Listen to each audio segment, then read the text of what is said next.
Hey guys, welcome back. Today we're giving you our top week 2 waiver wire pickups for the 2020 fantasy football season. Let us help you win the wire to get on that highway to your championship this fantasy football season. Let's start this podcast right now. Hit that drop.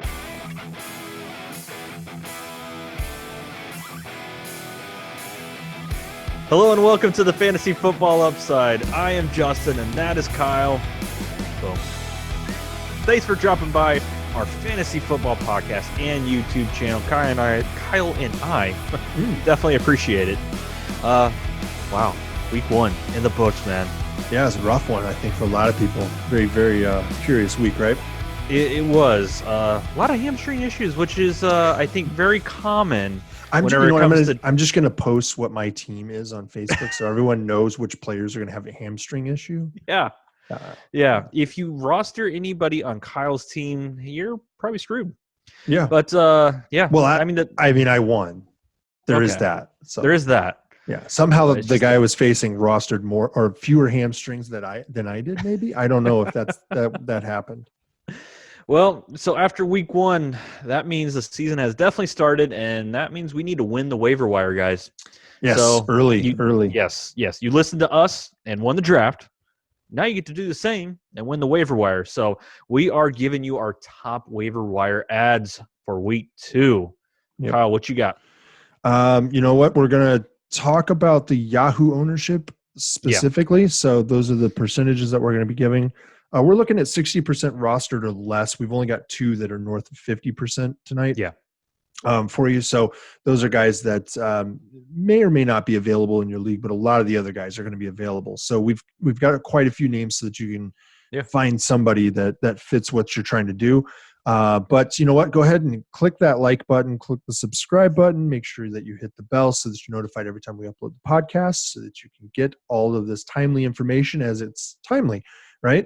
Week 2's here. We're hoping that you had a good week 1. It's a little tough. It was a tough one. Yep. But another thing that we're going to be doing this week is we're going to be doing start sits for Thursday Night Football. And then for the rest of the slate of games for week 2, we're going to spread that around.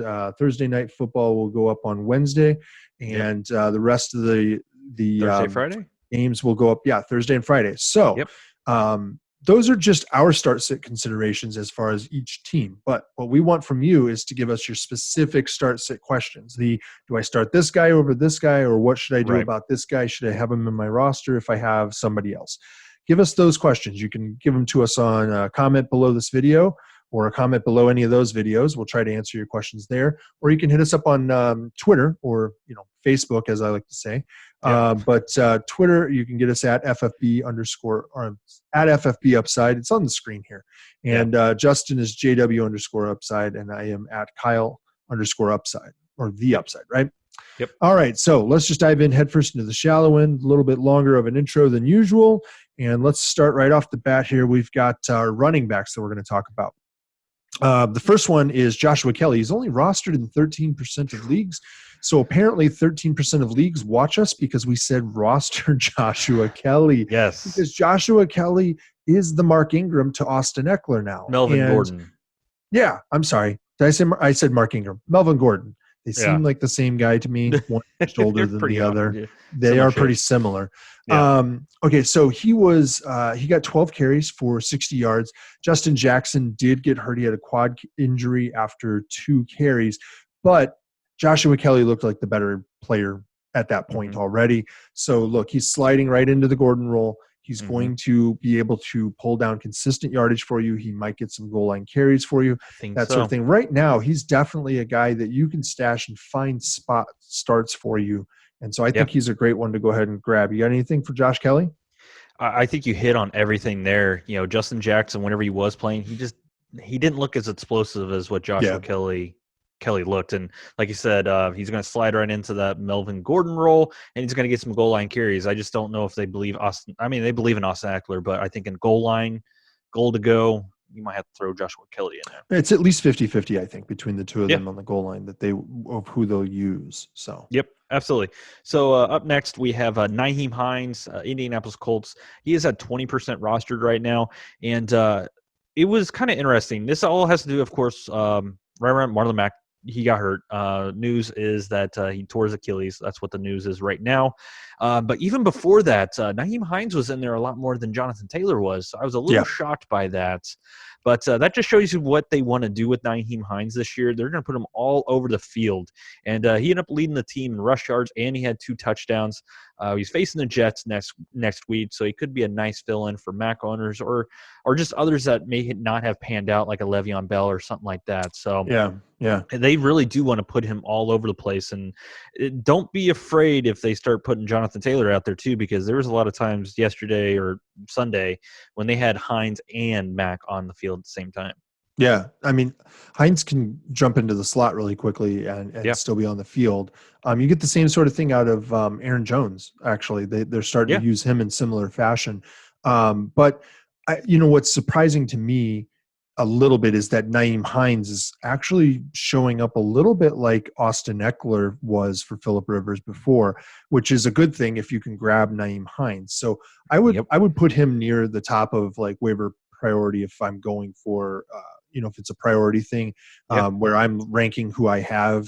I would go with somebody like Hines just because I think that he's going to have a consistent amount of work, really good schedule, and a really good offensive line to be behind. The next we've got is James Robinson of the Jaguars. He is 56% rostered right now, so apparently everybody heard us when we said pick this guy up.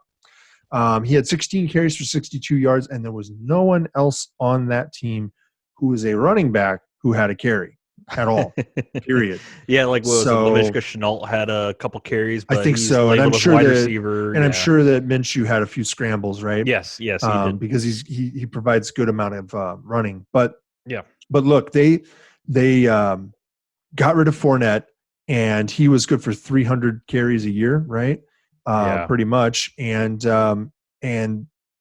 James Robinson, they said, well, he's the top of our list, and he's the reason we felt comfortable cutting Fournette. And he's an undrafted free agent. He set the record for being the first undrafted free agent running back to start week 1, I believe. And then he's also set the record for rush yards by an undrafted free agent running back in the first game of their career or week 1. Yep. So this is a guy worth going and stashing at minimum. If you can still get him, I don't know. He's going to be a bell cow back to some extent, but I wouldn't expect a ton out of him. I would expect solid flex value potentially there, and that's about it. I mean, I do think he's going to have some good flex value, like you mentioned. I kind of look at Jay Gruden, though. Like, he never really had, I think, like a real workhorse back in the Washington days. I feel like. I think he had a few people back there. He had Peterson back there at various points. But he loved to play him some Chris Thompson, which I think he's going to get a little bit more work as we go on as well. But he's got to get healthy first, right? I think he's already it's hurt. Always one of those things. Yep. But alrighty, so up next we have Benny Snell. Yeah. Pittsburgh Steelers, 14% rostered. We did watch Monday Night Football, the first game, before we started recording. So Benny Snell came in after James Conner. Shocker. Here we go. It's like he got hurt. I don't know what it was, but he was on the bench. What did we say? We said Benny Snell had value if James Conner gets hurt. Boom. Yes. He's a starting running back now. And he's a rosterable starting running back. This is probably the top of the list, in my opinion. Yeah, we don't know what that James Conner injury looked like, but, I mean, he didn't even look like he was trying to come out there. He still had pads on, but that was not a good look. And let me tell you, man, Benny Snell looked explosive. Yeah, he did. Okay, he fought for yards. The Giants. I mean, he had one great one where he turned in to keep the clock running, and 3 guys trying to drive him out of bounds, and he kept it in bounds. That's impressive. I mean, this is all in line with what everybody was saying during training camp. Mm-hmm. A lot of even the beat writers and the team were talking up Benny Snell, and sometimes you got to kind of wade through some of that, talk up BS. But this looked real. Real. You got anything else on Benny Snell? Not on Benny Snell. I mean, this is what we said. Like, if you look at some of our sleeper episodes and stuff like that, Benny Snell was on there, guys. He's a guy that you need to go and handle, I think. Holy crap. Some of the stuff that we've said is coming true, Kyle. It appears so. It does. Yeah. It's interesting. Couple idiots. Yeah. All right. So let's move on here. We've got wide receivers now for you. This is one of the tougher areas to win, and you got to constantly make some moves. And definitely early in the season, guys who look like they're going to blow up or have blown up are not going to perform after week 1 or 2. So you Right. need to make sure that you're going out and you're getting guys off the waiver wire who are going to continue to consistently perform for you. And one of those guys is one that we mentioned this guy before. We mentioned him in one of our deep sleeper episodes. Yep. But I think he presents value in any format, and that's Russell Gage. He's 2% rostered right now, which isn't entirely surprising that he's very low, but 2 is really low. Yeah. He got 12 targets, 9 catches, 114 yards, no touchdowns there. But look, this is a super pass heavy offense. He's probably the third option now. Maybe. I don't know. I think that him and Hurst are going to probably trade it back and forth. 3A, 3B, if that's a thing, if you want to call it that. Gurley got a good amount of work in the pass game as well as the run game. I think they came right out of the gate and ran a ton. So that looked good for that. But it also looks good that Russell Gage is getting a large amount of targeting. So I think he's worth picking up. We definitely had him in our deep sleeper episode, like you mentioned, because he was in the 90s to low hundreds when it comes to just wide receiver ranks, and we were shocked by that because, hey, guess what? They came out and threw the ball. We said the Falcons were going to throw. He performed at the end of last year. You said, they did run a good bit, but they got behind really quick. And I think with this defense, I think it's going to be that thing again this year with the Falcons, is they're going to be playing from behind. Yeah. Matt Ryan loves to throw, and so does Dirk Cutter. So I think this is going to be a thing. All right, up next, we got Parris Campbell, Indianapolis Colts again. We got 22% rostered for Parris Campbell. I was really happy to see, once again, I'm a homer. I am a Colts fan. I was happy to see his production on the field because he really was hurt all of last year with random different injuries. It wasn't just one thing. It was a bunch of different injuries, and he just could not stay on the field. And he looked really good when he was on the field on Sunday, and he was out there pretty much the whole game. So 9 targets, 6 catches, 71 yards. That led the team. We're looking at facing the Vikings in week 2, who just surrendered 4 touchdowns to A-Rod, even though Aaron Rodgers is still a much better quarterback than Phillip Rivers. But I think that's the big missing link for the Vikings is that secondary. And there's something about that secondary right now. They're too young, and they aren't reading flat breaking routes, and they're not cutting on them. So I think Coach Reich is going to find even more ways to get Parris Campbell the ball because the guy has legit 4.3 speed at 6 foot tall. Yeah, I'd say that both Campbell and Hines if will have big games next week. I really do. So if you can get either of them, if you need a spot start, these guys are great opportunities for that at minimum, and you might hang on to them. And I like Parris Campbell. We both liked him. We were concerned when he got into a car accident. I think he did. He was season started. We were like, protocol. God, this guy can't catch a break. He really can't catch a break, man. Yeah. So it looks like he's fine. It looks like he's going to be solid. Our next wide receiver is also 56% rostered here, and that is Anthony Miller of the Bears. Yep. Anthony Miller goes as Mitch Trubisky goes, which I would not bank on Mitch Trubisky having another game like this last one. He was 3rd in targets behind Allen Robinson and Jimmy Graham. I would expect Jimmy Graham to kind of turn into Jimmy Graham and disappear for at least 11 more games this season. Does he have just like one in him like every year? He usually has about 3 or 4 where he scores a touchdown. Yeah. So we got one out of the way. Yeah, we got one out of the way. So now you can roster Anthony Miller and you've got a little less risk, right? Yeah. No, Miller he's the wide receiver 2 on this team, clearly the wide receiver 2, and he is in line for that progression, that next step. He really is. The thing that you have to be concerned with him is simply Mitch Trubisky. It really boils down to Mitch Trubisky. He made a lot of dumb throws. Yep. And the game script that played out on Sunday is exactly what everybody has said about Trubisky, is that he can't run the offense unless it's in the 2-minute drill and you're behind in the 4th quarter. So you're going to have a lot of bad throws. And that's really what happened. Was there were a lot of bad throws until that 4th quarter. And it was his one good skill meeting the opportunity to present that skill. And that's the Lions blowing a 4th quarter lead, which they do better than anyone. 11 in the last 2 years, roughly. So, all right. Got it. You want to jump on to the next one here? I'm sure that Anthony don't have a whole lot to talk about. Yeah, you hit everything on Anthony Miller. That was a great throw and catch, though. There towards the end of the game. I will say that. But Yeah, he'll go as far as Mitchell Trubisky goes, and that's what you said, and that's scary. All right, up next we have Robby Anderson, Carolina Panthers, 31% rostered right now. He had 8 targets, 6 catches, 115 yards, and a tutty. I mean, he led the team by a good margin, and we didn't really talk up too much Robby Anderson because we didn't know what this was going to look like with Teddy Bridgewater, but boy, he looked really good, and I kind of go back to the fact that he did play for Matt Rule at Temple. I feel like that's something you can't really ignore. Yeah. I feel like it probably was one of those things whenever Matt Rule was announced the head coach, he was probably talking to the GM. It's like, hey, Robby Anderson's a free agent. Let's go ahead and go grab him. I know what he can do. So it's one of those things where it'll probably come back down to earth a little bit because DJ Moore is still the best wide receiver on that team. So I don't expect him to keep leading this team when it comes to Robby Anderson. So I think he could be started in flex kind of options if you need to, but I think he would be really good as your wide receiver 4 still right now. Yeah. I mean, it kind of depends on your roster, the way that your league sets up. I would be a little bit concerned about thinking that Robby Anderson is going to be a consistent value for you. He's really more of a spot start here and there. He might be a guy that you can carry on your bench as that depth piece that if you do have an injury, he's a good fill-in, right? Yep. But I wouldn't want to see him outside of my flex or wide receiver 4 territory.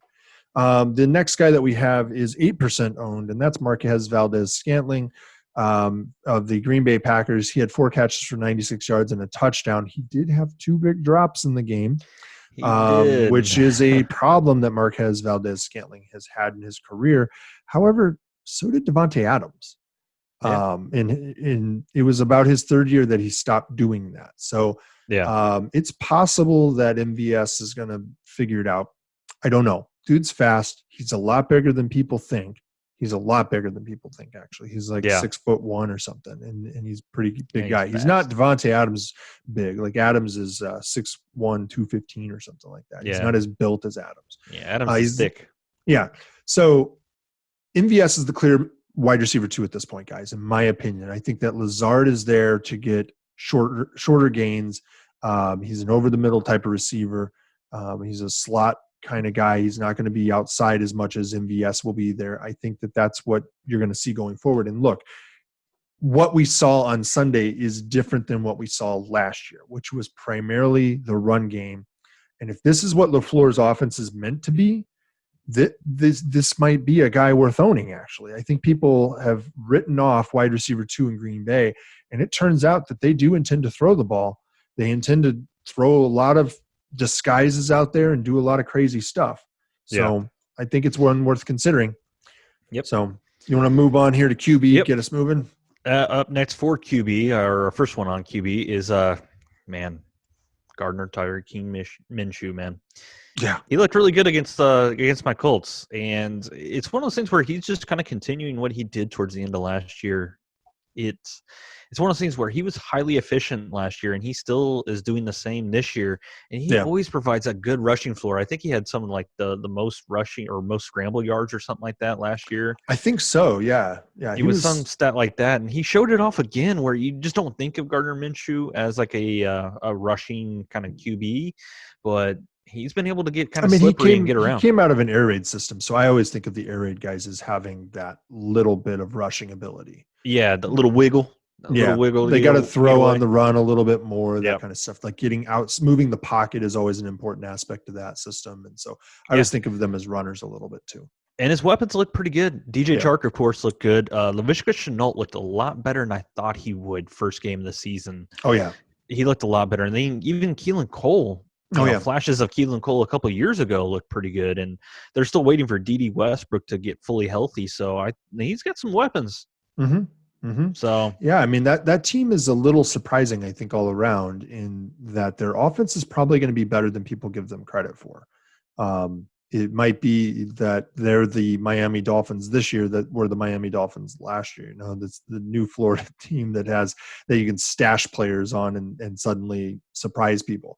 Just want to mention that Minshew is available in about 3/4 of leagues right now. Oh yeah, so, I didn't mention that. My bad. Yeah. All right. So moving on, we've got Teddy Bridgewater as our second QB worth picking up.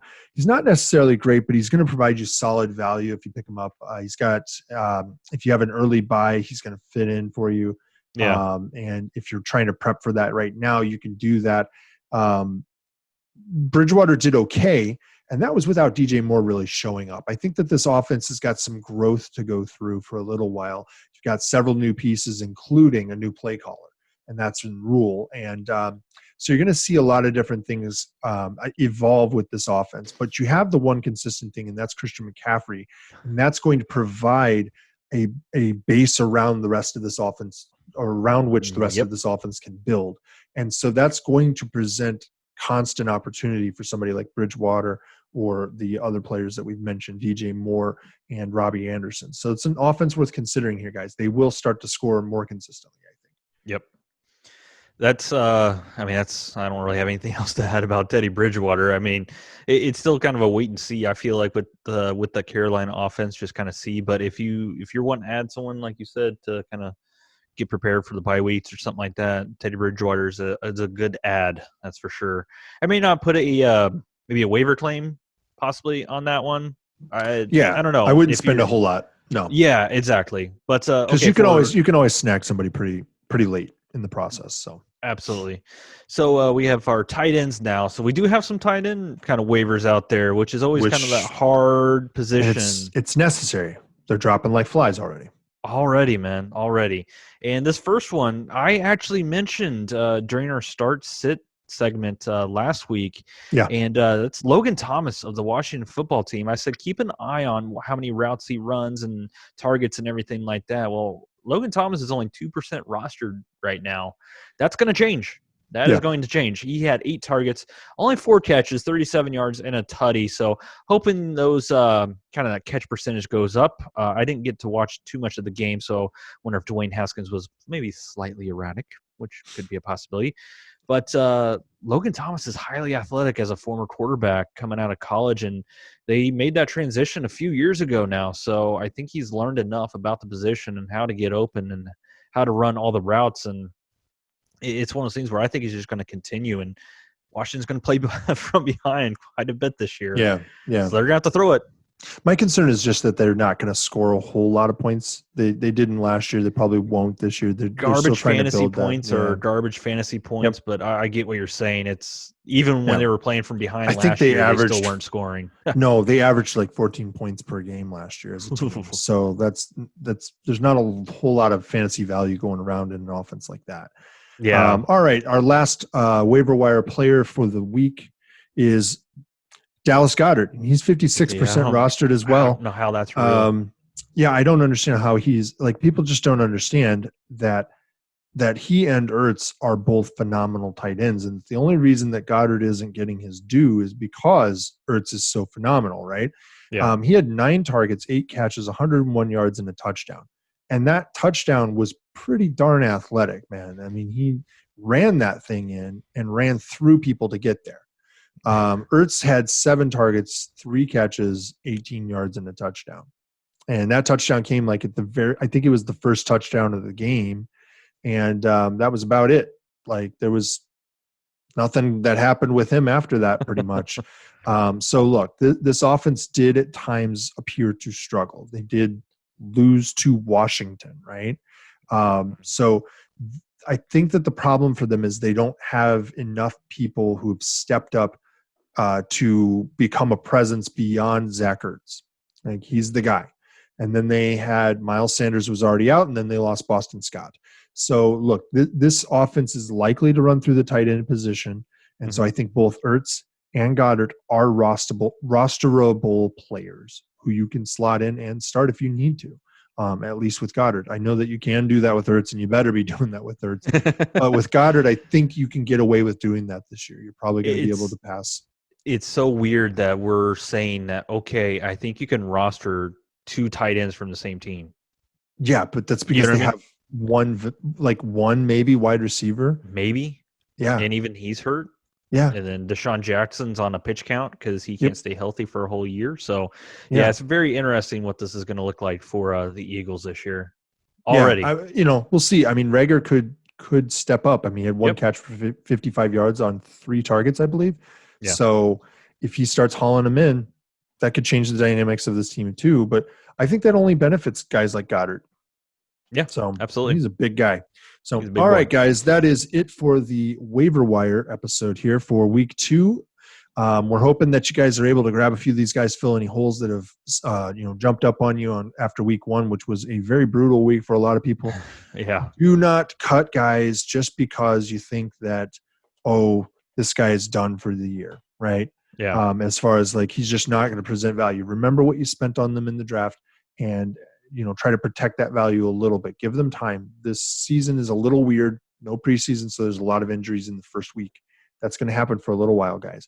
So you got to pay attention and really understand what's going to benefit you off the waiver wire and what you're just reaching for. All right. So don't make any mistakes in that regard. So we're going to go ahead and wrap it up here. Make sure you subscribe. Make sure that you hit that bell so that you get notified every time that we upload the best fantasy football podcast on the internet. We're going to make sure that you guys get that championship this year. So hang with us. Yeah. Championship. And we'll see you guys in the next episode when we talk about Thursday Night Football. See you then. Bye. See you guys.